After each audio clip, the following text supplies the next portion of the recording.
multitasking, multi-everything people out there. Take it away.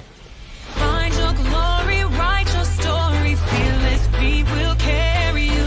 Time you own it, take your moment, be a fire burning through.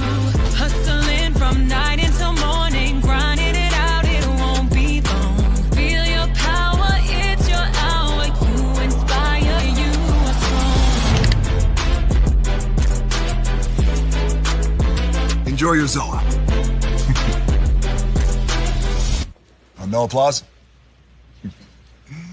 You're all fired. Now that you've reached the stage in your life where quality television is important, Nubian TV is a black network that speaks to your lifestyle.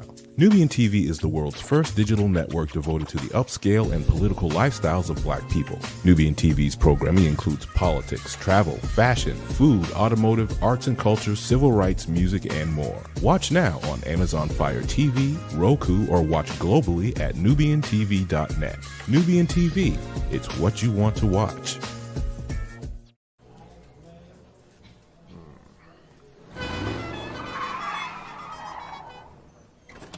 Come with me if you want to live a more delicious life. Well, maybe we should get in the van. In this world, we don't get to control much. The past, male pattern baldness. What geese? Got one right now. The urge to puff that bubble wrap. But there is one thing we do get to choose every single day: what we eat. Welcome to the Sonic Department of Research and Deliciousment. We have everything you want, didn't know you wanted, and some things you didn't know were possible. Because we believe if you're not having fun, you're not living free. So come on, let's live a little. Hey, good morning, America.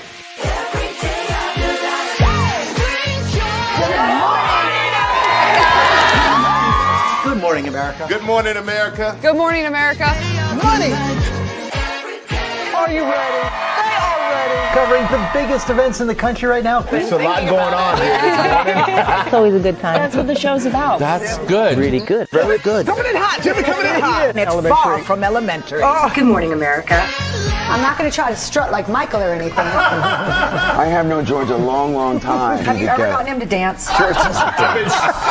Look at that face. You don't just see it, you feel it. I'm in. I'm in. I'm in too. I'll be there. I am here and so happy. I'm in. I'm in too. I'm in. That tells you something when Snoop Dogg's in. Michael, George, Lara, Ginger. Hey, good morning, America.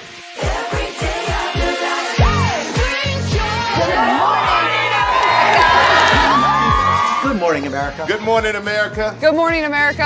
Money! Are you ready? They are ready. Covering the biggest events in the country right now. There's a lot going on here this morning. It's always a good time. That's what the show's about. That's good. Really good. Very good. Coming in hot, Jimmy, coming in hot. It's far from elementary.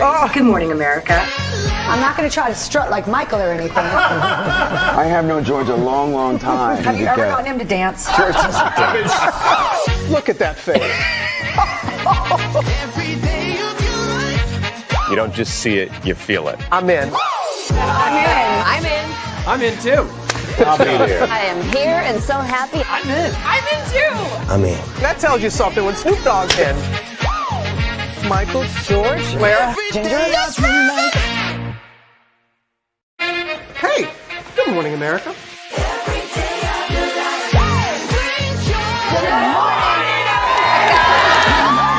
Good morning, America. Good morning, America. Good morning, America.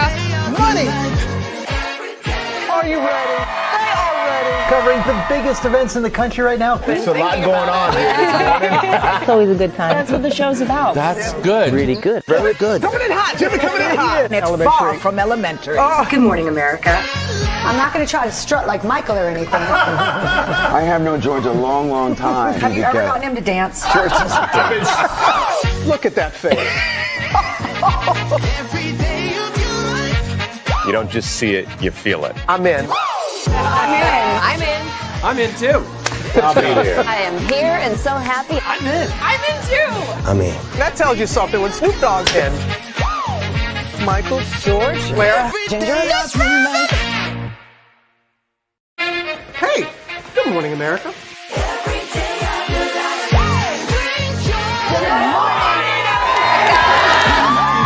Good morning, America. Good morning, America. Good morning, America. Money. Are you ready? Covering the biggest events in the country right now. There's a lot going on here. It's always a good time. That's what the show's about. That's good. Really good. Very good. Coming in hot, Jimmy, coming in hot. It's far from elementary. Good morning, America. I'm not going to try to strut like Michael or anything. I have known George a long, long time. Have you ever gotten him to dance? Look at that face. You don't just see it, you feel it. I'm in. I'm in. I'm in. I'm in too. I'll be there. I am here and so happy. I'm in. I'm in too. I'm in. That tells you something when Snoop Dogg's in. Michael, George, where? Ginger. Prepare for a journey beyond imagination, beyond belief, beyond anything you've experienced before. Universal Epic Universe, a new theme park where you'll step through extraordinary portals to 5 immersive worlds. Prepare for a cosmic voyage of discovery, an isle of fire-breathing excitement, a shadowy world of monsters and mystery, new wonders in the wizarding world, and a new way to play. Plus the splendor of a magnificent resort hotel overlooking the park. It's all new excitement at Universal Orlando Resort. A week's worth of vacation thrills with 4 amazing theme parks, a variety of spectacular themed hotels, and incredible dining and entertainment. It's all at Universal Orlando Resort, where you'll find new adventures every day. Explore the astonishing worlds of Universal Epic Universe at Universal Orlando Resort.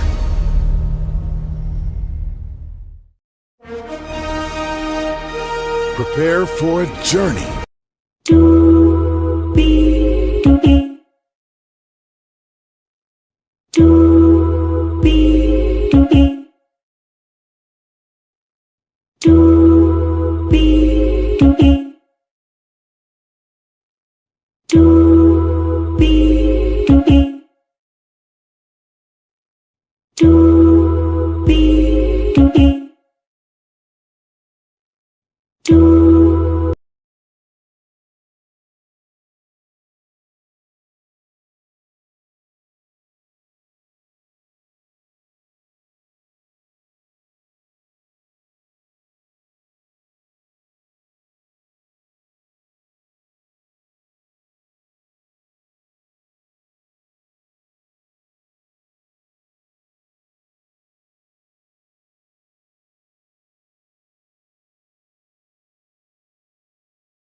Mic check, 1 2 1 2 1 2.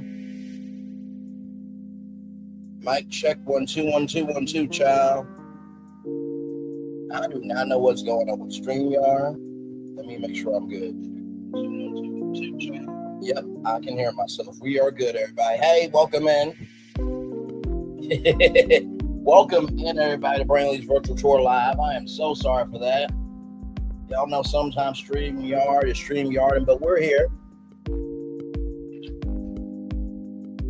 We are here. Child, it's still hot outside. 80 degrees, if you can believe it.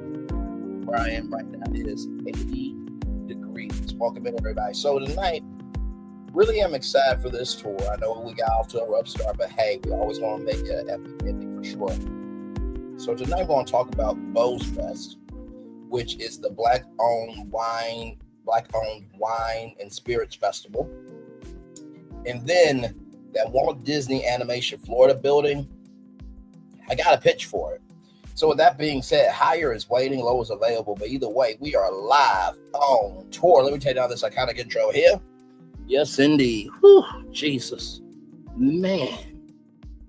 Lord. Kind of hope it rains tomorrow because we need it. You see the virtual tour background. Yes, you do. You hear that virtual tour music. Yes, you do. And then there is, hang on, Amelia. Hey, everybody. Welcome in. Glad to have all you here, child. Why did it have to be so hot? Alex, welcome in. Good evening, sir, from ATL. Well, welcome in, Alex. Glad to have you here. Glad to have you here. Glad to have you here. All right, y'all, let's get to doing what we do. So we talked about it this morning, but I did not get the chance to get the website up. So we're going to get that up right now. So let me get that up for all of you right here. So this is from bevnet.com, and I'm drinking Press seltzer. Press is really, really good. Very refreshing. It's not like White Claw. Oh, it's an elevated drinking experience. But let me read this to y'all. The annual Black-owned Wine and Spirits Festival is back and bigger. That is back and bigger than ever, rather, on October 4th. Press release hosted by 3A Communications. The 9th annual BOWSFest 2025. The Black-owned Wine and Spirits Festival, BOWSFest, the nation's leading event celebrating Black-owned beverage brands, returns this fall with bold new plans. Now in its 9th year, the 2025 festival will take place, for the first time at the Hamilton Hotel in Washington, D.C. on Saturday, October 4th, with an expanded footprint, global participation, and elevated guest experiences. And a milestone moment for the industry. This year marks the launch of the Black-owned Spirits Awards, BOWSA, the first of its kind global awards program exclusively recognizing Black-owned liquor brands. With rising costs and looming international tariffs threatening the growth of independent and minority-owned spirit companies, BOWSA arrives at a critical time to increase visibility, validate excellence, and strengthen market share for Black entrepreneurs worldwide. BOWSA is led by Clyde Davis, not Clive Davis, the music producer, Clyde Davis, respected global spirit professional and founder of 75 Proof Beverage Solutions. Winners will be announced Friday, October 3rd during an exclusive media preview and industry showcase the day before the festival. Products will be judged by a panel of experts across categories, including best in category, best packaging, and fan favorite. The ceremony will precede the festival's public debut. BOWSFest was founded by Chanel Turner in 2016. Chanel is founder of Foudre Vodka when at the time she was the first and youngest woman in the United States to own and operate a vodka brand and owner of Global Alliance Distribution, introducing BIPOC, Black, Indigenous people of color, and small batch brands to the market. Her goal when creating BOWSFest was to create a platform that addressed the disparages she was facing entering a white male-dominated field. BOWSFest continues to grow in size and impact. The 2024 festival drove over 1,500 bottle sales in a single day and is on track to meet its 1 million direct-to-brand sales goal by 2026, which is amazing. Now more than ever, it's essential that we own our own platform, said Turner. The Black-owned Wine Spirits Festival isn't just a celebration. It's a powerful retail engine and a beacon of opportunity in a market that often overlooks us. The new venue gives us room to scale that impact. And with BOWSA, we're spotlighting global excellence like never before. What to expect. This year's festival includes enhanced VIP experiences that include live spirits education, mixology sessions, curated culinary tastings, multiple culinary tastings, food and retail vendors, and the return of the highly anticipated tasting and bottle market featuring over 40 spirit, wine, and beer makers. Additionally, attendees can purchase their favorite spirits, wine, and beer on site, take with them and or have them delivered or shipped to their doorstep the same day via this year's retail partner, House Bar. The event is an immersive cultural experience. It brings together craft distillers, wine producers, brand owners, chefs, retailers, and consumers for one of a kind experience, designed to celebrate and elevate Black-owned brands from around the globe. BOWSFest is proud to partner with the Hamilton Hotel, offering a preferred room block for vendors, press, and guests just steps from Franklin Park. For sponsorship inquiries, press credentials, or vendor applications, contact Melissa at the email at symbol 38com.com. Follow BOWSFest on Instagram and BOWSFest.com for updates, tickets, and brand announcements. So, first of all, like I said, I never heard of BOWSFest before. Hey, my man, good to see you, Colton. Glad to have you here, my man. Another round, JS boy, good to see you. Like I said, I never heard of BOWSFest before, but I think it's a wonderful, wonderful event. And like I said, I cannot tell you how many times we have promoted Black-owned businesses on this show and Black-owned events on this show to elevate, to evolve, and to gather the culture for the good of what can be. So here is the website here. Very nice website, by the way, right here. And this is Chanel Turner, CEO of Forward Dre Vodka. Right here, the Black-owned Wine and Spirits Festival, or BOWSFest, as we like to call it, held in our nation's capital. BOWSFest has grown in vendor and attendee numbers each year. Today, BOWSFest has hosted 50-plus vendors and sold 6,500 bottles of Black-owned wine, spirit, and beers direct to consumers. While we are proud of the evolution behind BOWSFest, what's most important is the spirit of the movement. Celebrating Black-owned wine and spirit brands extend beyond the purchase of a bottle. It's a celebration of community, cohesion, and creativity. At its core, a celebration of Black excellence. The soul of Bowls, the vision was to increase visibility and awareness of Black-owned spirit, wine, and beer companies. And here we are today celebrating the 9th year. So next year, 2026, will be the 10th year for sure. Look at all these happy faces there. So you have general admission, right? You have general admission and you have VIP admission. We'll look at those tickets here in just a minute. In August of 2015, official BlackWallStreet.com released an article featuring 14 Black-owned wine and spirit brands to know. The goal was to increase consumer awareness of this niche market and to encourage overall support of the brands. The article received such an overwhelming response that more brands were steadily added to the list over time. Understand the enormous growth potential of boutique wine and spirit brands in the United States and wine market. We knew we had a job to do at a time when unification and group economics proves crucial for African Americans.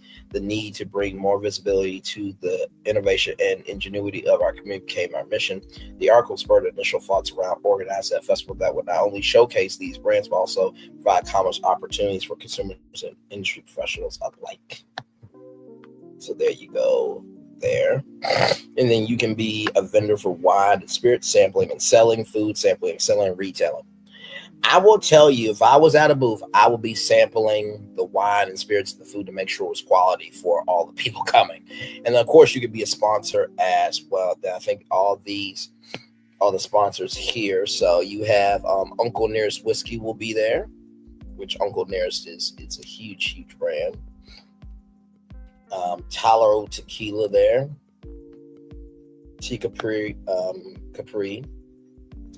Some of these brands I do not know, but all these brands are sponsors here. It looks like there's a video.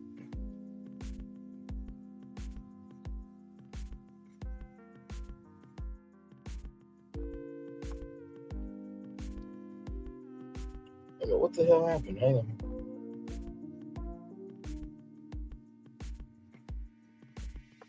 Okay. Oh, here it is here. I'm like, what the hell is going on? Okay, here we go.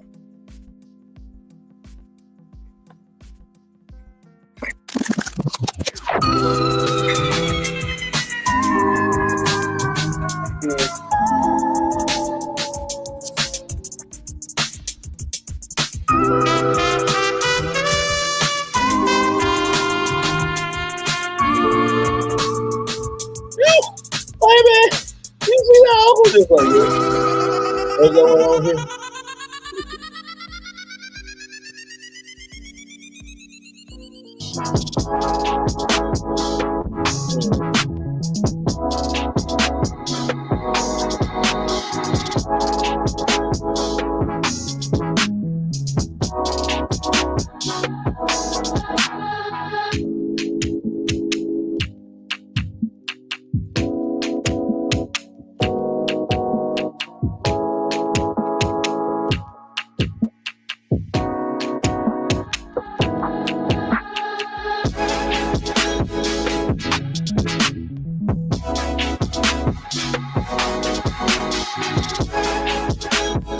All that fill in.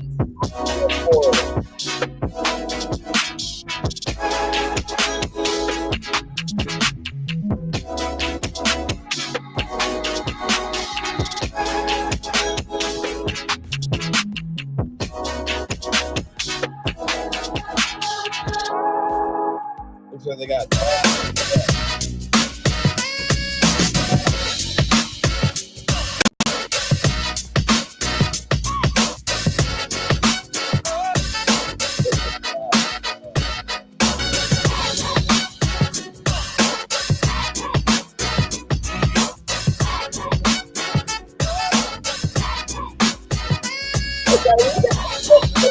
They can't do it too.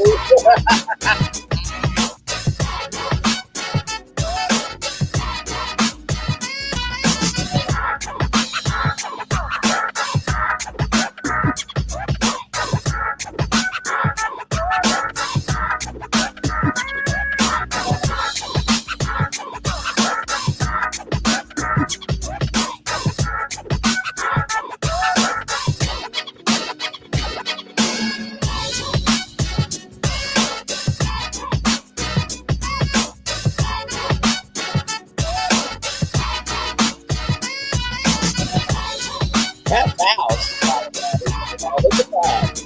Back wall to wall there.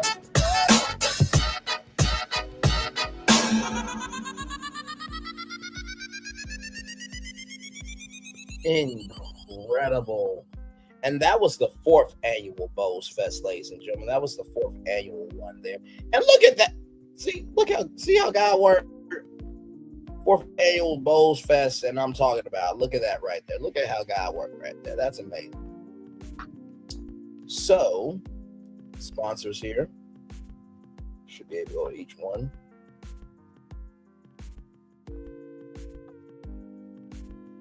Okay, it looks like, let me go to sponsors, vendors, and media. The About Us page will allow me to do it.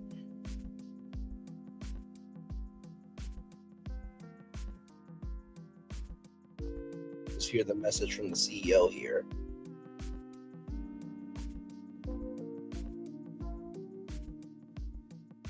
Okay, well, listen, okay, we're live on tour, so obviously there's no message from the CEO there, which is kind of sad, but you know, listen, we're doing what we can. 2024 sponsors there. So Pronghorn, I think that's a company that houses different brands, if I'm not mistaken. But Fondre Vodka Global Alliance distribution, Miss Jessie's original Reserve Bar. Reserve Bar is a huge e-commerce bar platform. They were the platform where you could get Sir Davis whiskey when it first got sold. If you're wondering what Sir Davis whiskey is all about, oh, I love the love in the chat saying hello to another round served boy. Hello, sir, from ATL. I love the love in the chat. By the way, if you're wondering, like I said, what is Sir Davis whiskey, it looks a little something like this.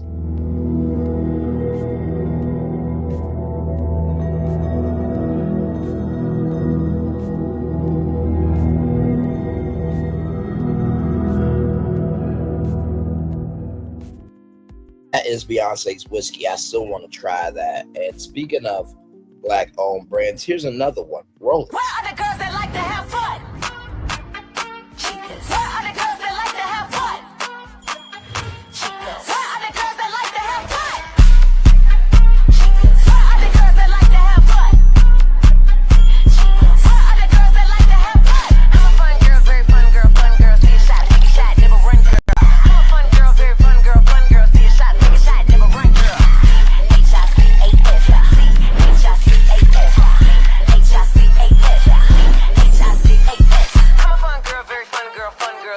Take a shot, never run, girl. I'm a fun girl, very fun girl, see a shot, take a shot, never run, girl. C-H-I-C-A-S, C-H-I-C-A-S, C-H-I-C-A-S, C-H-I-C-A-S.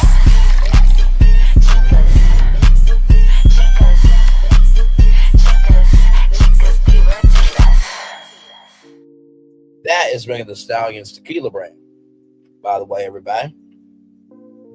So WBENC, McDonald's, T-Mobile, Wakati, West DuPont, Circle Wines, Liquors, Cambria, Washington, D.C., Capitol Riverfront.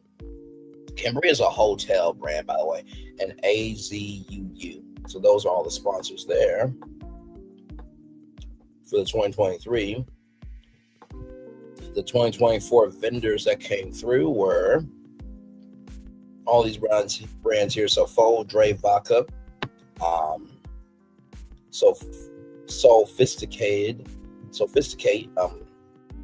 Catering, Tallow Tequila, Oyster Ninja with Gardner Douglas, AZUU, Zarina, HS Heaton State, Above the Flame Cigars, Diggs Boys Comfort Place, Butter Queen Bakery, Brown Girls Brew, Black Files Are Necessary, and They Are, Brother Whiskey, Caskey Moments Catering, Floor, Corey's Crab Cakes, Curds and Cuts, DMV Dumas, K&D's House of Flavor, yes indeed, Hype Eats Hype Craving, Equatami Tequila, Maspuesa,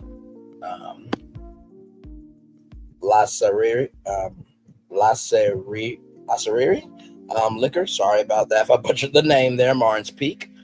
Let's see here. A brand of, this is a brand, but I don't see the brand name there. But shout out to that brand here. I love the Intimacy 101. Coach K, looks like. Marco and Brandt. Here's this brand here, Maya, Mount Pleasant Club Whiskey, Castle Bridge Wine Company, Paradise Cove Premium Tropical Cocktails, Dinner Thieves Whiskey, and Happy Ending Dessert. So these are all the 2024 vendors here. Then, of course, the entertainment lineup there. Coming soon, of course. And then if you need to contact them at all for anything,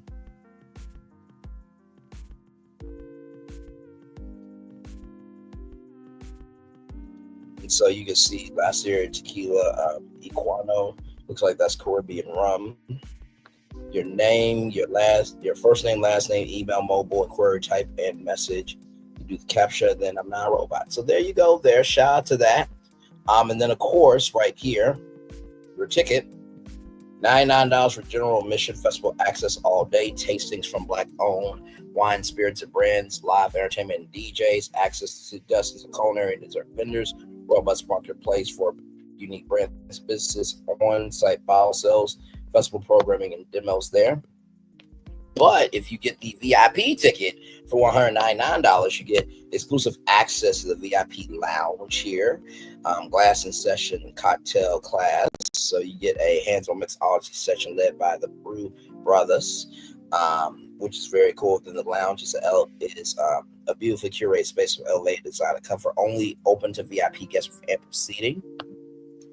Chef experience, so you get chef prepared tastings, private champagne bar. Hopefully that's unlimited.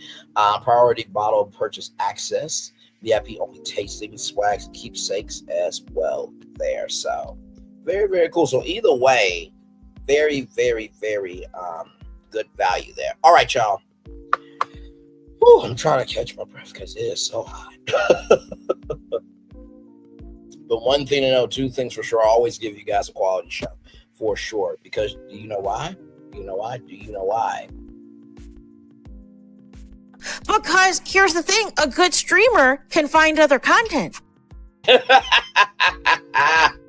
Yes, indeed. So yesterday was Stitch Day, everybody. We got to go inside Walt Disney Animation Florida. So we got to see all of this yesterday, which was so cool. So this building right here, and like I said, each floor is designed off of one of the movies, right? So how cool is this here?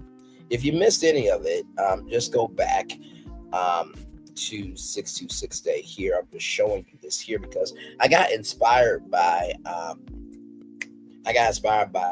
Disney Quest, not Disney Quest, but Disney Tourist Blog. So right here, as you can see, each floor feature animation is filmed to a film that was worked on by the Walt Disney Feature Animation Florida team, right? So meeting rooms are named after characters. Sweeping murals demonstrate animation methods. The building is a veritable museum of famed original sketches, storyboards, and character studies. The first floor is named after Brother Bear. Then the next floor, the second floor, is after Mulan. Then the third floor is the Stitch floor, and that is the hallway of Stitch sketches there. Then the fourth floor is off the Lion King. Yes, indeed. Then here's all the ink and paint. So there you go there. So if you missed Stitch Day, don't worry. It's on a replay. Please go watch it. You really will see a different side to Braylon. You really, really will. It was very sentimental, very emotional, and very thoughtful as well. Because, man, Disney still gets you in all the feels, right? So after this, right, Disney Tourist Blog came out with this article, right? And they talked about, what this building could potentially be. They talked about, Monstropolis, and there were compelling reasons for either Animation Courtyard or Grand Avenue. And right here, however, Monstropolis replacing Animation Courtyard would have been the costlier, more time-consuming project. It would involve relocating live backstage facilities and offices, including those now located in Walt Disney Feature Animation Florida. In fact, it's one of the reasons why fans speculate that Monstropolis is instead replacing Grand Avenue, because people didn't want to leave their nice and convenient on-site offices, right? So, with that being said, we scroll down to this here, right here. So, suffice to say that Walt Disney Feature Animation Florida is very on theme for Disney's Hollywood Studios, as it would fit right in the landscape of Burbank, California, at Disney's corporate headquarters. It's a great building with interesting and engaging architecture and a distinct SoCal sensibility. It's a shame the space is not open to guests, as it is nicer than several of the buildings are actually inside Disney's Hollywood Studios. It's a special and historic place, especially now that the movies that were made here are seemingly gaining greater appreciation. Along those lines, this tour of Walt Disney Feature Animation Florida got me thinking, why not bring this building's original purpose back to completing animation in Orlando? This building's use as a working studio was incredibly short-lived, with Disney shuttering its Florida feature animation program in 2004. There were several reasons for that, from the shift to CGI to cutting costs by consolidating the operation in California. I'm sure there were other motivations which I am unaware. I can't help but think those still exist today. The world has changed a lot in the last 2 decades to point to that imaginary proposal move of its core creative campus to Lake Nona, Florida, that was abandoned for several reasons. The shift has nevertheless happened. Florida now having the highest Walt Disney Imagineering presence ever. I'm not suggesting that the company move its Walt Disney Animation Studios headquarters to Florida. Maybe it makes sense to establish a presence in Orlando. Taking that a step further, maybe the Orlando presence could be used to revive Animation Courtyard with a new look, magic of Disney animation towards this building. I don't think this will happen. And it seems far-fetched to even suggest that the Studios Park return to being a Studios Park, but I'd love to see that happen. I think the circumstances have changed. So, with that being said, you did inspire me to keep magic animation. So, I started to think for a minute. I started to think for a minute. What could be here, right? And of course, as you guys know, I have receipts. So right here, we've used this receipt several times, right? So Disney executives considering adding user-generated content to Disney. As audiences' viewing habits continue to evolve, new trends begin to take hold. While the streaming wars have been primarily focused on Netflix's growth and the death of cable, YouTube has quietly been making massive movies available on people's TVs. And let me do this real quick here.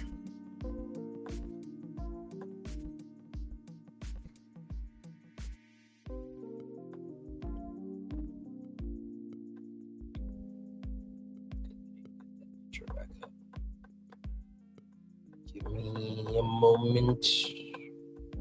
So I deleted it earlier today. Hey, 2 people, welcome in. Yes, I'm catching my faculties together because it's still hot outside, y'all. So give me some time. But I'm glad to have you here. Welcome in, everybody. Glad to have all you here. Okay, that's the picture I need right there. Okay, yes. That'll come in handy here in just a moment. So we're talking about the Walt Disney animation building in Florida, right? And, you know, Disney Parks blog said, what could be done with it? And I have a feeling that this and the 2 other articles are going to lead to my pitch.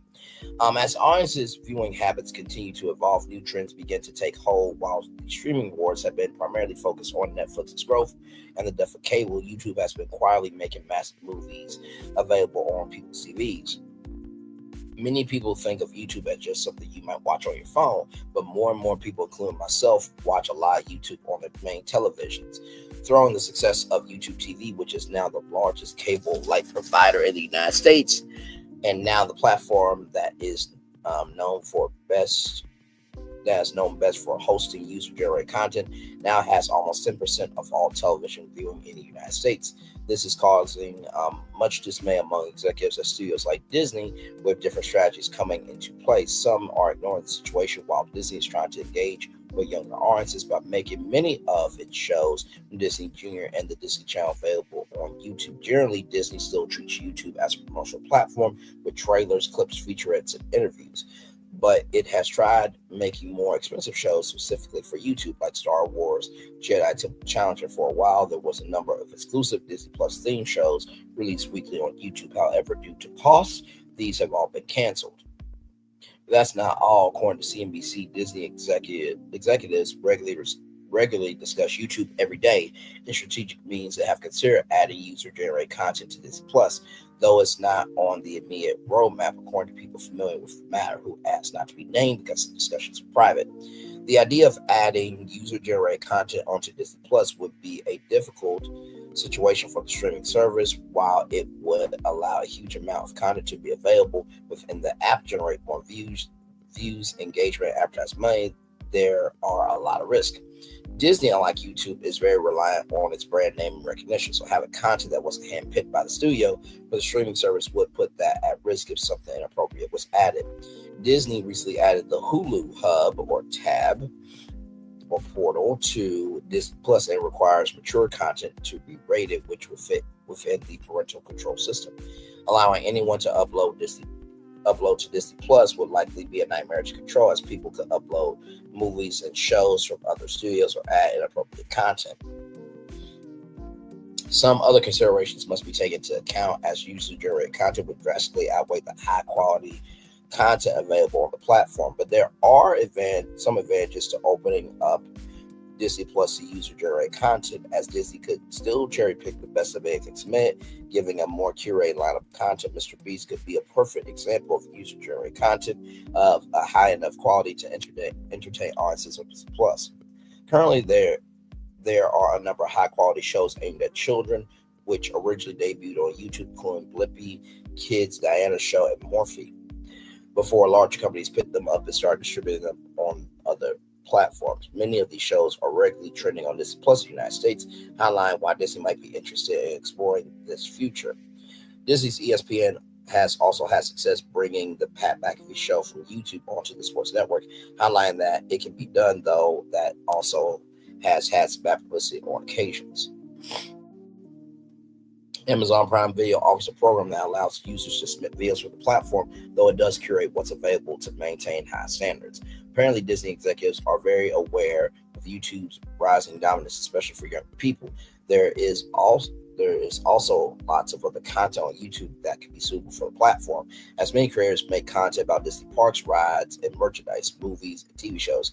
It's being considered that integrating some of that content as shoulder programming to Disney scripted series and movies could help keep users on Disney Plus. However, as a Disney-themed content creator myself, one thing I'm very much aware of is how Disney isn't going to want videos of bloggers at Walt Disney World bashing the wait times for the newest ride, or having TV reviewers talk about how bad the latest Disney Plus series is.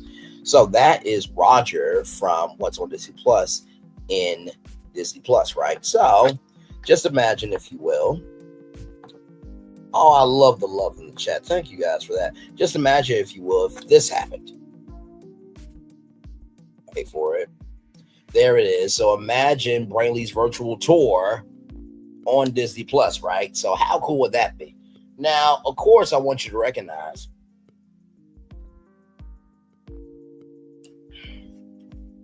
that Brainley's virtual tour is a very adult show. So it will probably go under the Hulu tab more than anything else, right? So what you would do probably is you would go to the Hulu tab and then choose Brainley's virtual tour, right? But this is an example of what Brainley's virtual tour in Disney Plus will look like, just like Roger there in Disney Plus. So Roger's take: I think the idea of user-generated content being added to Disney Plus sounds like a public relations disaster waiting to happen. However, that shouldn't stop Disney from reaching out and licensing more content from alternative sources to provide more options to subscribers. Disney needs to make sure it stands out as the home of high-quality entertainment. Going down the route of using user-generated content feels like some executives are just looking at the cost of making shows like Grey's Anatomy or WandaVision, then looking at a popular YouTube video of someone opening a box or doing a makeup tutorial and thinking, let's do that because it's cheaper. Copying YouTube isn't going to work, but I don't think there's any harm in pulling out some of the golden nuggets to keep subscribers entertained. Do you think Disney Plus should add user-generated content? Let me know on social media. So very, very, very well done article there by Roger Palmer there. And then if we go back here to some of the comments,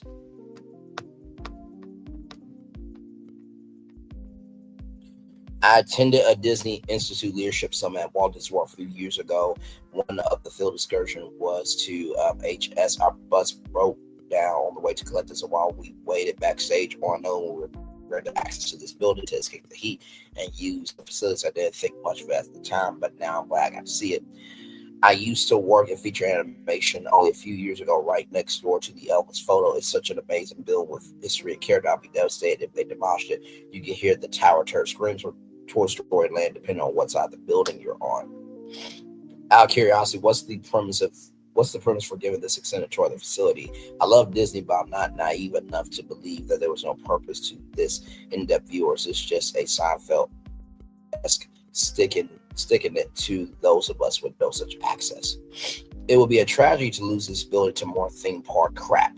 Period. I have friends who have offices there. There's no sense of this history in this company. Please, don't tell me about the D23 opium for the fan events, and they destroy things that realistically can never be brought back, like FW for a giant timeshare tower or Frontierland for cars and villas. I don't get the company, but I haven't since Iger took over. He's never leaving. And no, Wakanda is replacing the FAF facility if and when it goes. That's just a fun cast rumor. I hope you're wrong about the CEO. I used to work at Hollywood Studios for many years. The rumor I heard from legitimate higher ups is they were talking about Pixar Pier clone put beside Rock and Roller Coaster and will have an entrance or be partially done in animation courtyard with Muppets being put in. Now I see the rides on the wall. That space back there is going to be moved on more quickly to make a land back there. The only issue is they have a lot of logistical buildings back there, and not that far back, they also have a huge cooling plant. So there's a reality that the four-story building will not be torn down, but the animation building and the huge cast break room behind the Brown Derby will be torn down to open up the space. The issue there, too, is the Brown Derby building has 3 uses: the restaurant, Disney Kids Show, and Club 33 all share the same building. Now, the stage portion could partially be torn down, but it raises a lot of concerns. Either way, there are plans on what to do back there, and they involve the cast break room going away and opening up the Hollywood side of the park up even more, not just having it be one long stretch of walking path. I love the old animation courtyard. It was so interactive. We got to sit at a desk and learn how to draw characters from a real animator. Sorcerer Mickey roamed around interacting with you. Some new characters have meet and greets there. It will be amazing to bring that back. I also think bringing a true animation studio back to Florida would be great. My youngest daughter wants to be a Disney animator one day. It dreams to be in Florida and not California. Sometimes the good old stuff lets you connect deeper with your family on a trip and have a deeper appreciation for all the people who make the magic happen. Chris, buddy. While I'll be the first to say that this park is desperate for more family rides, I wish Disney would bring back opportunities for kids to have those that's how they did moments. A core memory for me around age 6, circa 1982, was being antsy to see Jungle Cruise animals I had loved so much on a trip 2 years earlier. I was giddy as the ride started, but then jolted in shock and embarrassment as suddenly realizing that the animals wasn't real. That momentary dismay shifted instantly to a need to know. How did they do that? Epcot's edutainment was a dream come true for a kid like me. The studio tour met that need in a totally different way. They had me hooked, not only because Walt Disney World was fun, but because I felt more worldly, more connected to grown-up ideas and possibilities while I was there. I genuinely believe that engaging our brains in different ways inspires a deeper loyalty than merely providing physical thrills and gross oversimplification of the current park experience. I know, but just go with me there. I feel your comment summed up everything. I couldn't totally agree that the behind-the-scenes stuff at MGM Studios and the edutainment at Epcot really scratched certain itches in my growing brain as a kid. That all that stuff is gone. Amen. So a lot of agreement there. We were at Walt Disney World the year Disney MGM opened. It was magical. It had heart and soul with the back lot tours, Ride the Great Movie Ride, Indiana Jones, the sound effects show, as well as the behind the scenes look at not just the animators, but the costumes and TV sound stations as well. It was our favorite part because it embodied and showed how the magic of Disney began. That's the problem with Hollywood Studios now. There's no heart. There's nothing that ties it all together. It's just a bunch of pockets dedicated to different movie franchises. Yeah, there's a couple cool rides, but there's no cohesion or overarching vision like the beginning. That's what they need to fix. 100% agree with you. I really wish the magic of Disney animation would return to Hollywood Studios. As someone who's always been super fascinated about what goes on behind the scenes of movies and TV shows, my 90s memories of Disney, MGM Studios, and Nickelodeon Studios at Universal are pure magic. Even if a lot of it was ultimately fake, I understand the park never really worked as a functioning studio because they got so far away from where they started, which maybe would be fine if they renamed it and the entire park was designed to look like old Hollywood. A tour of a working animation studio along for a dark ride through the history of Disney movies, both animated and major live action movies or films like Mary Poppins, Who Framed Roger Rabbit, Honey, I Shrunk the Kids, etc. A lot of great movie ride would be so fitting and so much fun for all ages. I feel like Imagineers would dream up something great.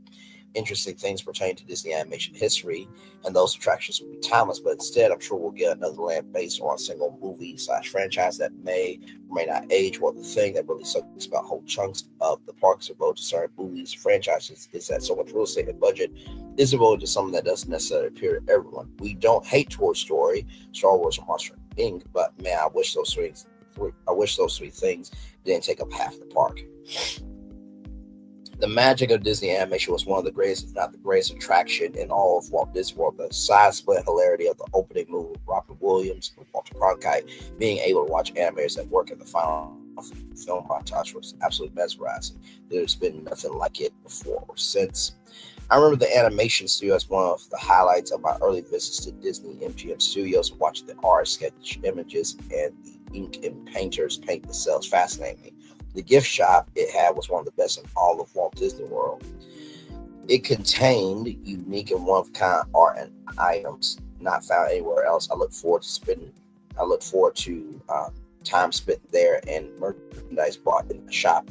So loss of that took some of the magic out of the park for me. That said, I think animation deserves a presence in the parks, since animation is what made all of it possible. And since it's one of the few purely Disney elements in the park, but perfectly included in a Hollywood park, since that is Disney's place in Hollywood. So I got one, would love to see a revitalization of the animation attraction. Other so-called animation courtyard, what form that could take is open to development, but this would add a major element to the park, but but squandered a dark ride through all of Disney animated films, or through the process of creating animated films using Disney characters could be a possibility. This ought to be something Disney can Imagineer. The fate of animation courtyards like Disneyland Tomorrowland, they just can't bring themselves to fix it. I remember walking through the halls and it was still Disney MGM in the studio's backstage store. Despite all the great or not great memories, they need to completely demolish it and start over, but not like Epcot Central Plaza versus America and Disney's California Adventure Hollywood backlot. They can't make the right decision, not like lately. I won't venture a guess on what's going to happen, as I was thoroughly wrong on anything in Monstropolis. I despise dead mall space, especially in part that claim to be short on space. Leaving AC for studio tours would be cool if there was an actual studio to tour, not so much touring a dusty museum and left over from Milton and storage room B. What is there now just seems depressing. Should make way for something else. Can't get much worse. Ooh, my lord. I think we're almost done, y'all. Yeah, we're almost done. Go back. Okay, this all comes down to a simple set of questions. Anyone in leadership should have asked, are the replacement plans better, more compelling, more exciting than what they replace? If the answer is dubious, it should lead to a no-go decision. Also, someone needs to look at the time horizon and ask the question, will the changes lead to a significantly degraded experience value across all parks for our friends, customers, for the average human being, not to be akin to having cast members call us all comrades? It's like the Department of Transportation working on every road simultaneously in an area that will deliver the maximum impact and inconvenience, leaving no alternative paths around the construction. It certainly seems like someone said, well, if we're going to do all these projects, let's blow it up and get over with, delivering the maximum impact to the comrades, friends, costs, and experience of a Disney World vacation. Except what Disney World has delivered over the last few years has been abysmal. I can't help walking past what used to be the fountains in Epcot, asking rhetorically, what were they thinking? Someone actually thought, wow, this is so much better than what place. If you add all up all the construction projects that will be underway by late 2025, I don't think that even approaches the negative guest impact that the giant Epcot dirt pit I also think that the answer to your first questions, at least among the average guest, would be a fairly unequivocal yes. Different answer among die-hard fans, at least with regard to Magic Kingdom and Disney Hollywood Studios projects, but we're not always a target demo. Definitely agree about World Celebration Community Core Hall at Epcot, a lateral move at best and one that took embarrassingly long and way too much money to complete. Back in the day, they used to film TV shows there, silly things like you asked for it again. It's a great building and the backstage areas are needed, but Hollywood Studios has tons of backstage areas that are not park related, all of it being able to be moved into the area on and around the Star Cruiser failure. Animation Courtyard is not dead end, but the inevitable interest to a greatly expanded Hollywood Studios, with the park needing that expansion more than any other. When Star Wars Land was being built, I felt that they would make a mistake and not expand the park into the parking area between it and the canal, and I feel that they've done the same mistake with Monstropolis, where that rough crescent from the end of the cast services built to where Cypress Drive enters the parking lot screams expand here. Ditto, much of the office space in the backlot area. Theoretically, you could move all that to the Star Cruiser land strip, but realistically, the non-park offices could be moved to different campus. When it was a studio park, those offices made sense, but it's not that kind of park anymore. None of what I discussed is going to happen soon, despite all the work that's been done on Hollywood Studios. It remains the park with the most work to do. The part most in need of expansion, the elbow room. At some point, someone's going to take the plunge to reboard cast parking, sport areas, ditch the offices, not need to repart or move those to the Star Cruiser area. It should have been done with Star Cruise rework, and Monstropolis was another opportunity missed. Of course, it's not my main, but with the building schedule to come, it's a good time to work with future plans for the southern and northern areas to expand Hollywood Studios. I think there's a very good chance that everything you're describing happens within the next decade, again, bearing a recession or another catastrophic world event. IIRC Disney has until 2028 to develop the Lake Nona land that was to be a creative campus, not just for Walt Disney Imagineering, but other positions in parks and resorts. It'll probably make sense to revive that within a couple of years, and will be as controversial this time as Disney has already staffed up organically as opposed to a forced relocation. I think you're spot on, Paul. Just got to Google Map and view studios with a satellite view. It's painfully obvious how the animation courtyard is the interest you speak of. It comes hard not to see and get excited about all that backstage space becoming park lands and connecting Sunset Boulevard and or the R&R courtyard. It's clearly a massive undertaking, and why I'm not upset that they chose to put monsters where they did. That Gravity building would have entirely closed off the animation courtyard connection to the rest of the backstage area yet to be developed. And then right here, as someone who once wanted to be an animator, I finally remember watching artists work on Milan during my first Disney World trip in the 90s. I can't imagine that use for the building being revived as cool as it would be. As for animation courtyard's eventual replacement, I kind of hope it isn't what is suggested rumor suggested by strategic photo placements in this post, or if that is what they go with, is not a direct clone of existing land. Adding one e-ticket with no supporting attractions is not going to solve Hollywood Studios' top heavy ride problem. Sorry if I missed this, but it seems like the article suggests that they don't animate feature films in the animation building anymore, and you're suggesting that they should do so. Is that right? Is it just a random operations office space now, or just basically an empty museum? So I know that was a lot to get through. I know it was, but it all leads to my pitch here. Now, in case you did not know, YouTube is raising the minimum age for live stream to 16. Yeah, so here it is here. YouTube will raise the minimum age live stream alone to 16 starting July 22nd, 2025. Teen creators ages 13 to 15 can still live stream, but only if an adult is visibly present and actively involved. Accounts that violate the policy may lose live streaming features, and repeat offenses could lead to permanent bans. YouTube is implementing new safety rules aimed at protecting young users on its platform. Starting July 22nd, creators must be at least 16 years old to live stream alone. The policy replaces the previous guideline, which allowed children as young as 13 to go live as long as they follow certain rules. Now, any creator under 16 will be required to have a visibly present adult during a live broadcast.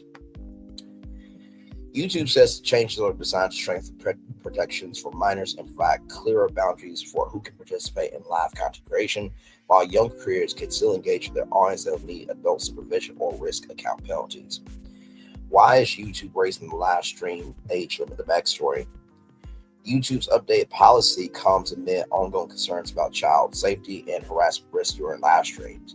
Although the platform has long restricted live streaming for users under 13, teens between 13 and 15 could previously stream alone. YouTube's new rule changes that, expanding adult accompaniment requirements to this age group. What we know starting on July 22nd, any user under 16 who live streams without an adult present may have their live chat turned off, and their account could temporarily lose live features. Repeat offenses could result in live streams being taken down entirely or accounts being restricted from streaming at all.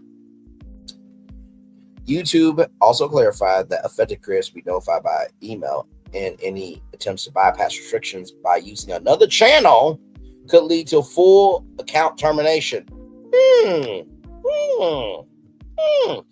Any attempts to bypass restrictions by using another channel could lead to full account termination. Any attempts to bypass restrictions by using another channel could lead to full account termination. I wonder if anybody is doing that on YouTube.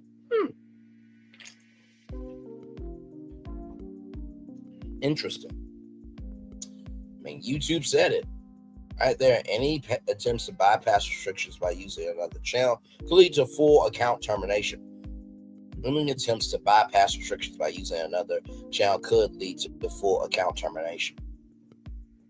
I'm just reading the news, y'all. That's all I'm doing. What we don't know, YouTube has not provided a detailed explanation for the timing of the policy shift, nor has it clarified whether specific incidents prompting the change. Fox selfish stations have reached out to YouTube for comment. What options do teen creators have under the new rules? The other side, teen creators under 16 still have a path to live stream, but need adults' help. YouTube allows younger users to assign an adult as an editor, manager, or owner of their channel. That adult can then initiate the stream through YouTube's live control rule. It must be clearly involved in the broadcast. To be compliant, the adult must be visibly present and actively co-create the content, not just act as a bystander or silent observer. This co-hosting rule is intended to make it easier for families or mentors to responsibly support younger creators while reducing potential risk. How is YouTube enforcing these new live streaming rules? What's next? YouTube says it will begin disabling features like live chat for violators, but plans to escalate enforcement by removing live streams that don't meet the new standards. Persistent violations may result in temporary or permanent bans from live streaming features, and users who attempt to evade restrictions with alternative channels may be terminated altogether. Wait a minute, let me make sure I'm reading that right. And users who attempt to evade restrictions with alternative channels may be terminated altogether. And users who attempt to evade restrictions with alternative channels may be terminated altogether.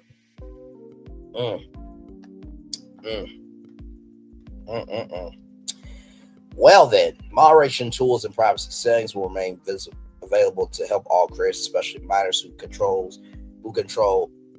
especially minors control who engages with their streams.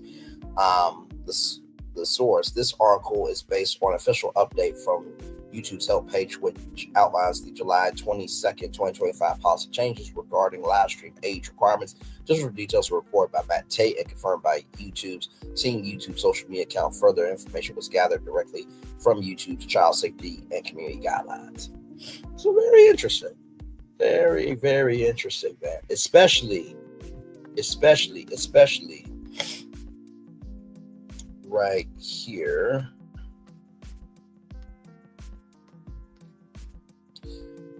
Any attempts to bypass restrictions by using another channel could lead to full account termination. Any attempts to bypass restrictions by using another channel could lead to full account termination. Any attempts to bypass restrictions by using another channel could lead to full account termination. Oh, man. And users who attempt to evade restrictions with alternative channels may be terminated altogether. Users who attempt to evade restrictions with alternative channels may be terminated altogether. Users who attempt to evade restrictions with alternative channels may be terminated altogether. Yeah. So with that being said, let's go to Mashable.com. Who is VidCon really for? 3 takeaways that reveal the career economy's future. Behind the pounds of selfies, VidCon 2025 signals a turning point for careers, brands, and fans alike. VidCon had all dozens of panels, hundreds of feature creators, loads of meet and greets, and 3 very different tracks: community, career, and industry, designed to serve 3 very different audiences. But as often happens when you try to serve all audiences at once, not everyone walked away satisfied.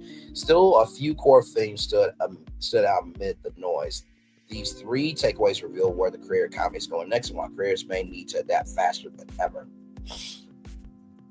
Curiosity is the newest buzzword. For years, authenticity has been the North Star for careers looking to build community and grow their platforms despite no one really knowing what that meant. Underneath that was the idea of a curiosity gap in which careers would use curiosity as the guiding light for content. The ideas for successful content are based on curiosity. Digital media executive Philip Molina, who produced Mr. Beast Olympics, said during a panel how to write compelling video scripts. He pointed to a larger trend seen across the weekend's workshops and keynotes. Curiosity is king when it comes to content, and Molina wasn't the only person who pointed to curiosity as a deciding factor for videos that truly served an audience over the 3-day convention. Kai Plunk, the managing editor of Elevate Talent Management and the creative mastermind behind some of Mr. Beast's most viral hits, said as much during his masterclass. Why they click off. According to Plunk, strong retention isn't built on flashy gimmicks. You want to make your retention go through the roof. Stop thinking about retention. Think about what you're actually giving them that makes them want to stick around, he said. Plunk emphasized storytelling over metrics. Choose a story that leads to curiosity. Essentially, he said, build a narrative that your audience has to finish because they're dying to know what happens next. So what does curiosity-based content actually look like? It starts with asking an intriguing question. Jason Gandy, a content career instructor at Quantum Courses, said during a panel about writing hooks, said that the question should spark curiosity and hook viewers into watching the rest of your video to find the answer. The best hooks hint at emotional payoff, build suspense, and gain trust over time, he argued, all which depend on closing that curiosity gap. Experts at VidCon agreed that creators with long-term success aren't just lucky. They understand that keeping an audience is a different skill from reaching one. The future favors those who can tug at curiosity while delivering real value. Interesting. We are all about curiosity over here. Purposeful curiosity, that is. Artificial intelligence is here to stay. At VidCon, there was plenty of buzz around VO3, Google's Google DeepMind's next generation video generation model. Say that 3 times, which is soon coming to YouTube Shorts. Judging by the PAT artificial intelligence panels, creators are clearly paying attention. Beauty and comedy influencer Jenny Suarez has been trying to use AI tools in her process because it's not indispensable today, because it's going to be the future. I used to have to find images for green screen backgrounds on Google. Now I just use ChatGPT. That helps a lot, she told Mashable at VidCon.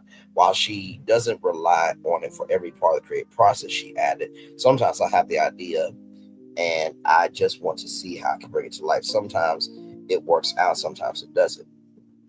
Jenny Hoyos, another creator who uses AI to aid in her content creation, described these tools as her partner and assistant from ideation to execution. She told Mashable, I love all of them, but Google Gemini is really good.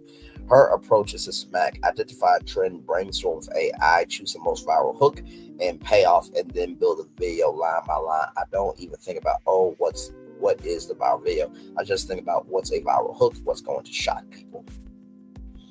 At a session titled Mapping the Byron Career Economy, Ali Forsyth, founder of New Economy, said that in 2023, just 33% of careers were using artificial intelligence tools. Now that number has surged to 8%.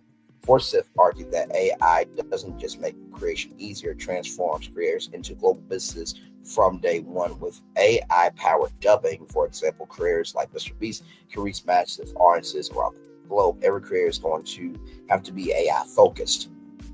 Forces said it helps them free up time they spend on administration, finances, brand partnerships, marketing, and more. In short, AI isn't just about editing faster, it's about scaling smarter. Fans had a blast. Everyone else, not so much. VidCon offers 3 distinctive tracks tailored to different audiences: community for fans and casual attendees who want to be their favorite creators. Creator designed for aspiring and emerging content creators looking to grow their platforms, and industry geared for professionals working in digital media, marketing, and brand partnerships. The industry track is the most expensive. The community track is the most affordable, and the creator track falls right in between. Every year, there's an ongoing debate about who VidCon truly caters to, but this year, it was clear who had the best time for fans. Many of them remarkably young, with a noticeable number on summer break from elementary school. From elementary school? Oh my God. Showed up for selfies, meet and greets, live podcast recordings, and hours of access to their favorite creators. And they got exactly what they came for. Meanwhile, creators and industry professionals spent their days in back-to-back panels on brand growth, monetization strategies, and the state of the creator economy. Insightful, sometimes fun, rarely. Rather, even among the 200-some featured creators, the sentiment was mixed. The swag was underwhelming. The event's less exciting than in years past, and the overall vibe just felt off. As for the industry track, it often felt more like a marketplace than a hub for meaningful networking. If VidCon has one constant, it's this: it's an ongoing identity crisis. Is it for fans or creators trying to break through, for those who've already made it, or for the brands trying to capitalize on all the above? And trying to serve all these audiences, does it end up fully serving none of them? That's not necessarily a bad thing. After all, VidCon has always been a space for fans to connect with their favorite digital creators in real life, or IRL, but does that signal a shift in how the creator economy sees its biggest annual gathering? Fans are still showing up, but the creators, they may soon start looking elsewhere for inspiration, connection, and free swag. So this article is very interesting because it leads me to my pitch. I know what you're thinking, Bray. This better be good because you changed the time 3 times. Listen, I was out and about, okay? Listen. But I still give y'all this show. Either way. You just go to my live tab, go to my shorts, which is just basically highlights from the show you're watching right now, the shows you have watched, and go to my videos. Because do you know why? On this channel, we know one thing to know, 2 things for sure, in the words of Anonymous T. Because here's the thing, a good streamer can find other content. So, with that being said, I'm thinking, right, that, Disney needs an idea, right, to really help them out. And so I was racking my brain. And we talked about Google Studios and YouTube Studios, right? We talked about those. So follow me here, okay? Just follow me. What if this animation building, right, was the magic of Disney creation, right? Instead of animation, is the magic of Disney creation. So imagine you have actors, actresses, right, in terms of getting into these smaller spaces that I'm sure could be used for photo studios or creating short form content, right? And imagine content creators like myself being inside the magic of Disney creation, right? Where imagine you are on a tour and you get to see your favorite content creator working inside their studio, right? Just saying. So imagine this building having content creators and independent artists working together, whether you are doing acting, whether you are doing animation, whether you're doing podcasts, whether you're doing live streaming, whether you're playing video games. This would be the home for content creators and artists to come together to showcase the magic of Disney creation. I think it could work. Now, of course, they have 4 floors already. Now, look, they have a screening room. So there you go. So anything that somebody wants to create, they just go in the screening room and they can collaborate with people inside there. Not to mention, you can do a creator residency, right?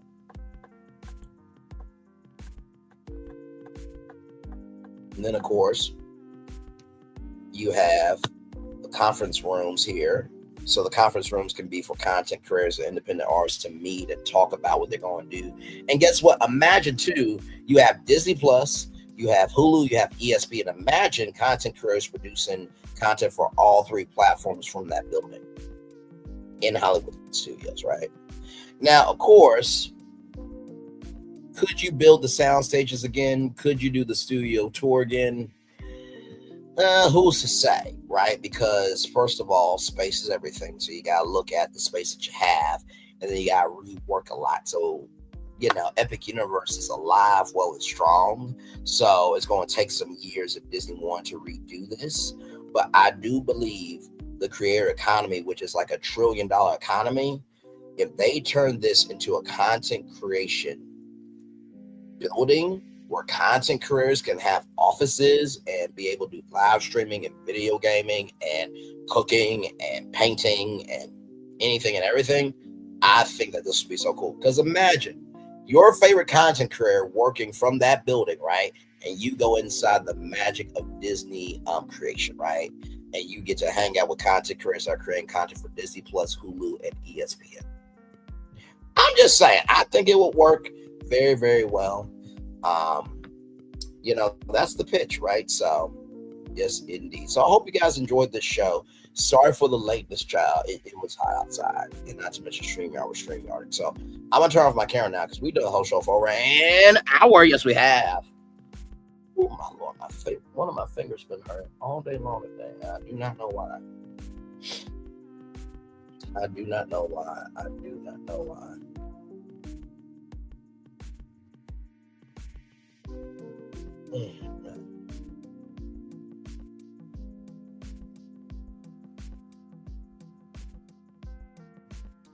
So yes, indeed. So yeah, we're just gonna be chilling here for just a little bit. So yeah, let's do that real quick. We're gonna take a little commercial break, and we'll be back with more Brandon Lee's Virtual Tour Live right after this. Roll it.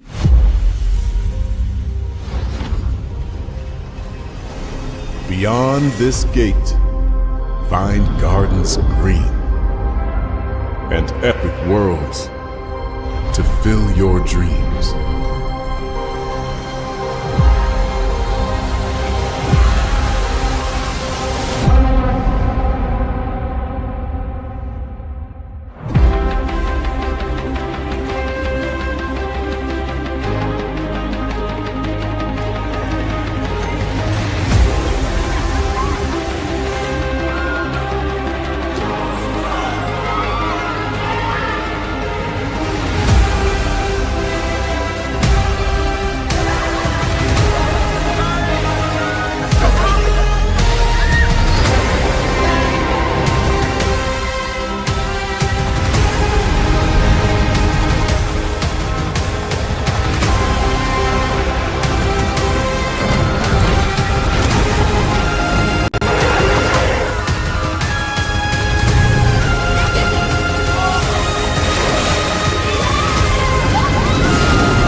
There's really no secret about our approach.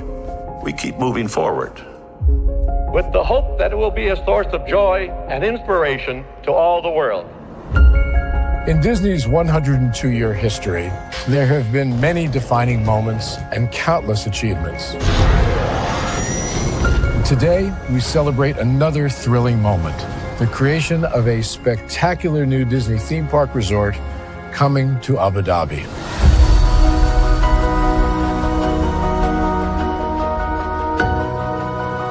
Abu Dhabi is a place where heritage meets innovation, a place where we preserve our past while designing the future. Bringing a Disney theme park resort to Yas Island, Abu Dhabi, marks a historic milestone in our journey as a global family destination. The 7th Disney theme park resort destination represents a new frontier in theme park ambitions. Our resort in Abu Dhabi will be the most advanced and interactive destination in our entire portfolio. The location of our park is incredibly unique. It's anchored by a beautiful waterfront, which will allow us to tell our stories in completely new ways. Ultimately, this project will be a celebration of what's possible when creativity and progress come together. What we are creating with Disney in Abu Dhabi is a whole new world of imagination, an experience that will inspire generations across the region and the world. This collaboration represents a powerful fusion of Disney's unmatched legacy in storytelling and Mira's commitment to bringing world-class entertainment to our guests. Abu Dhabi's vision for the future is to create a legacy for generations to come. Disneyland Abu Dhabi will be authentically Disney and distinctly Emirati. An oasis of extraordinary Disney entertainment at this crossroads of the world. It will bring to life our timeless characters and stories in many new ways, becoming a source of joy and inspiration for the people of this vast region to enjoy for generations to come.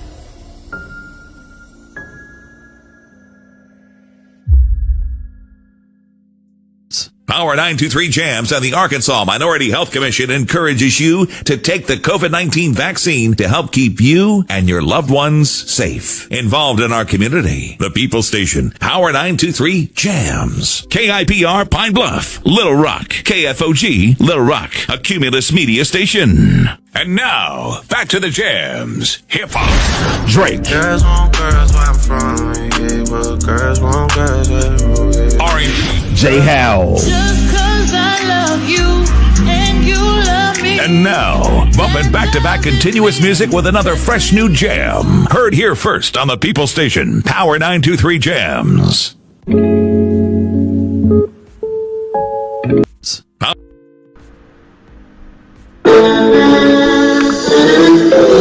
Sweet boy and blue, one look at you, and it was plain to see you were my best value.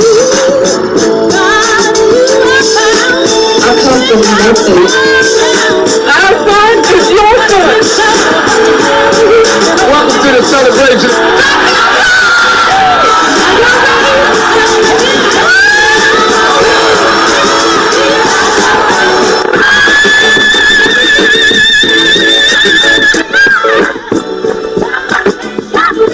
We all we got.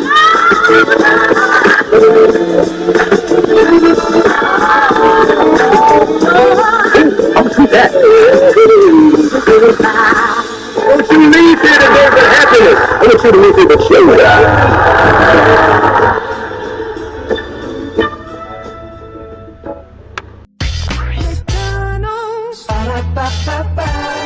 I'm loving it. I'm loving y'all right back. Welcome back into Brayley's virtual tour live. Glad to have all of you here in the building with me. Yes, indeed. Yes, indeed. Yes, indeed. Yes, indeed. Yes, indeed. Yes, indeed. Yes, indeed. Glad to have all you here in the building with me. A lot going on here for sure. And by the way, I did want to mention that also the magic of Disney creation, or the Walt, or the magic of Disney, the magic of the Disney Creatoratory which is like create, where you combine content creator and laboratory, so creatory.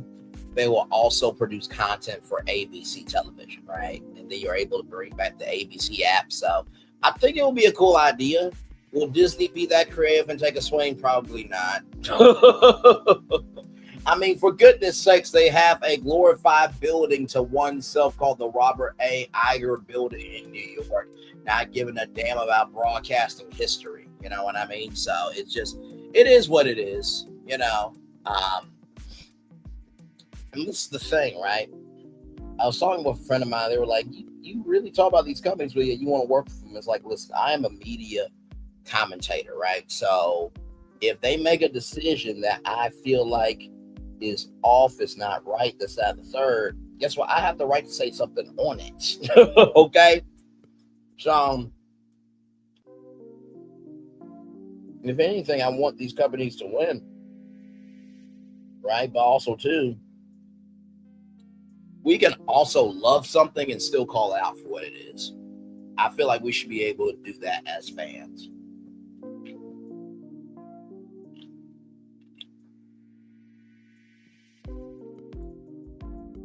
Just because I did a whole Disney World rebrand master plan because Disney World is sucking right now doesn't mean I don't love Disney World. Like, we got to get past the fact that because people have an opinion means that they're hating on something. That's not necessarily true.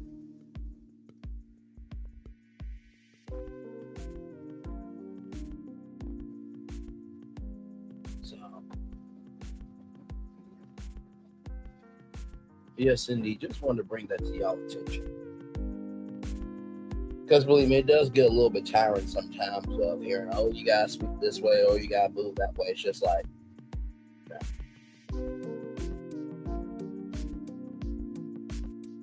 It is what it is.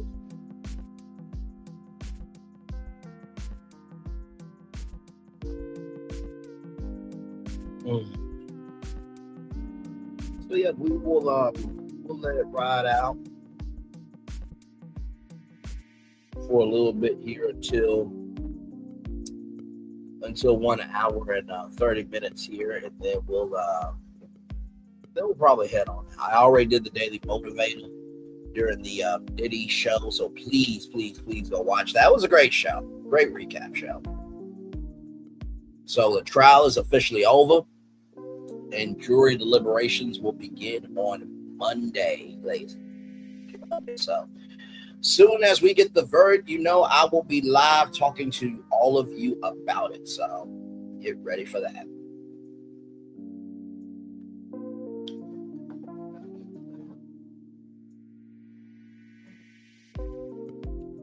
So yes, indeed. So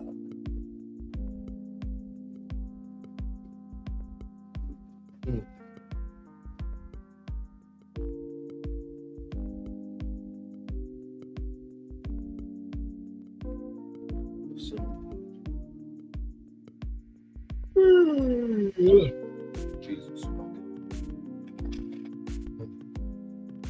So yep, almost there to an hour and 30 minutes. By the way, this picture here is from The World of Meet the Robinsons, one of my all-time favorite movies. Besides Wall-E, Wall-E's my all-time favorite animated movie. But Meet the Robinsons is a very, very close second. A very undervalued, underappreciated, and unembraced movie. It is really a gem in the world of the Disney empire. So just wanted to let you guys know about that there. So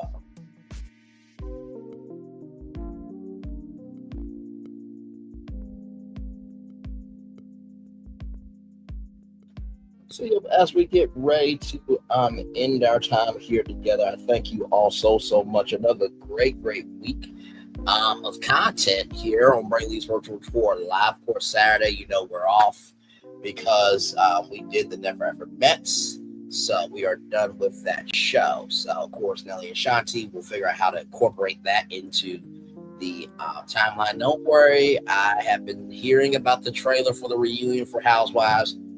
We'll talk about it Monday, okay? Because I need some time, okay? Need some time myself. So with that being said, y'all, it is time for the best outro on YouTube. Know what you do and do what you know. Never say you weren't born special, because you are always one of us. And trust, you may not be where you want to be. By the end of it, you'll be where you need to be. Do what you're chosen to do. Why is one thing to call yourself? It's nothing to be chosen. One love, much love, all love. I have spent time with you. You have spent time with me. And hopefully, by spending time together, we'll be great together. Now, always remember, we're doing radio, television, YouTube, living your best life, or just showcasing like, hey, black people, not only do we know how to drink, but we also know how to make drinks too. And in addition to that, sometimes Disney, you just need to respond to kids growing up, okay? Because that's half of y'all problem. Half of y'all problem is you don't respond to kids growing up, but also, too, you're doing anything just to exist. Those are two problems you need to fix.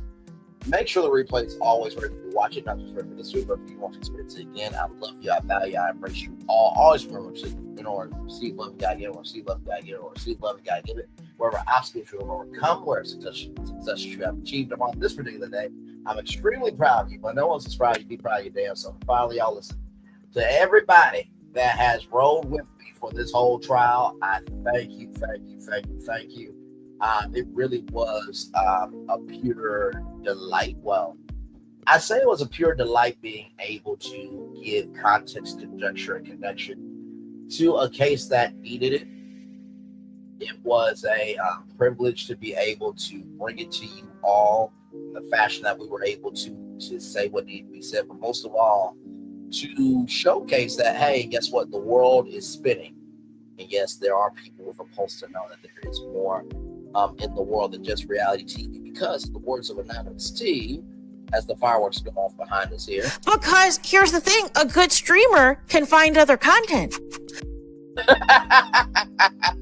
Oh, I'll be using that quite a lot for the future of Braylon's Virtual Tour Live, and I look so forward to it. Like I said, y'all, commercial break and fireworks coming your way for the day that was, for the day that is coming, for the blessings on the way for you, me, all of us, as a society, as people, as a culture. I feel love, and I send it right back to you. Have a great weekend, everybody. Love you all. Stay cool out there, and stay and have your peace. Be peaceful, because it's not negotiable. Love you all. Good night.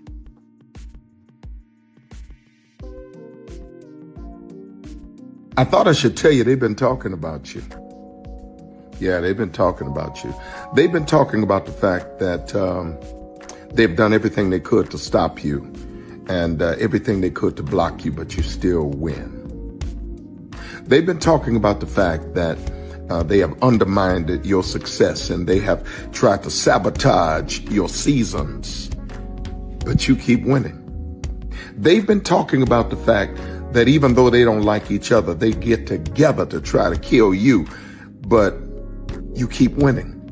They've been talking about the fact that you were voted least likely to succeed, but like cream, you keep rising to the top. They've been talking about how they tried to burn your world down, but like the phoenix, you rose from the ashes. They've been talking about you. And you know what they say? Oh, she's just lucky. He's just lucky. But no, you ain't lucky. You're anointed. You got something on you. You got favor on you. You got power on you. You were born to win. Now, they can call it luck, but it's grace. They can call it luck, but it's favor. But whatever they call it, it doesn't matter, because you know what God calls you? Do you know what God calls you? A winner. I thought I should tell you, they've been talking about you. Yeah, they've been talking about you. They've been talking about the fact that they've done everything they could to stop you and everything they could to block you, but you still win. They've been talking about the fact that they have undermined your success and they have tried to sabotage your seasons, but you keep winning. They've been talking about the fact that even though they don't like each other, they get together to try to kill you, but you keep winning. They've been talking about the fact that you were voted least likely to succeed, but like cream, you keep rising to the top. They've been talking about how they tried to burn your world down, but like the phoenix, You rose from the ashes. They've been talking about you. And you know what they say? Oh, she's just lucky. He's just lucky. But no, you ain't lucky. You're anointed. You got something on you. You got favor on you. You got power on you. You were born to win. Now, they can call it luck, but it's grace. They can call it luck, but it's favor. But whatever they call it, it doesn't matter, because you know what God calls you? Do you know what God calls you? A winner. I thought I should tell you, they've been talking about you. Yeah, they've been talking about you. They've been talking about the fact that they've done everything they could to stop you and everything they could to block you, but you still win. They've been talking about the fact that they have undermined your success and they have tried to sabotage your seasons, but you keep winning. They've been talking about the fact that even though they don't like each other, they get together to try to kill you, but you keep winning. They've been talking about the fact that you were voted least likely to succeed, but like cream, you keep rising to the top. They've been talking about how they tried to burn your world down, but like the phoenix, you rose from the ashes. They've been talking about you. And you know what they say? Oh, she's just lucky. He's just lucky. But no, you ain't lucky. You're anointed. You got something on you. You got favor on you. You got power on you. You were born to win.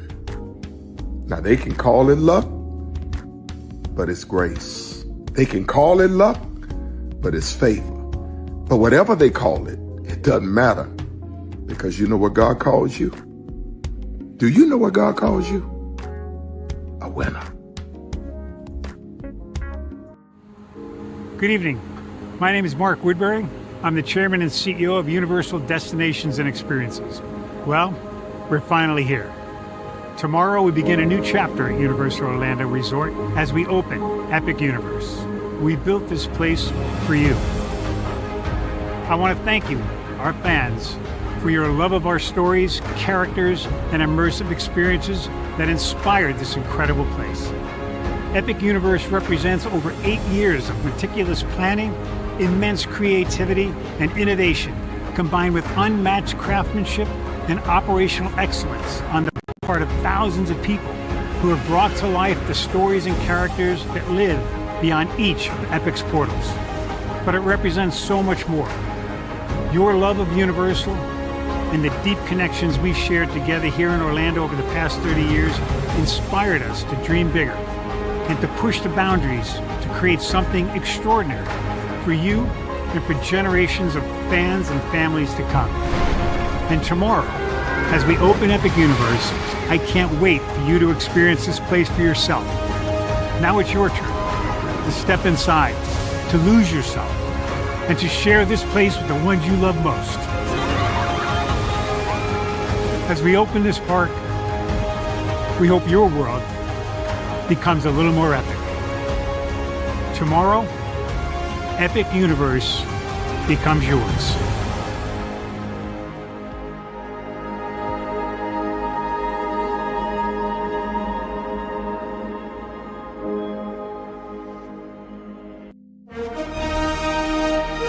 Prepare for a journey beyond imagination, beyond belief, beyond anything you've experienced before. Universal Epic Universe, a new theme park where you'll step through extraordinary portals to 5 immersive worlds. Prepare for a cosmic voyage of discovery, an isle of fire-breathing excitement, a shadowy world of monsters and mystery, new wonders in the wizarding world, and a new way to play. Plus the splendor of a magnificent resort hotel overlooking the park. It's all new excitement at Universal Orlando Resort. A week's worth of vacation thrills with 4 amazing theme parks, a variety of spectacular themed hotels, and incredible dining and entertainment. It's all at Universal Orlando Resort, where you'll find new adventures every day. Explore the astonishing worlds of Universal Epic Universe at Universal Orlando Resort. Because here's the thing, a good streamer can find other content.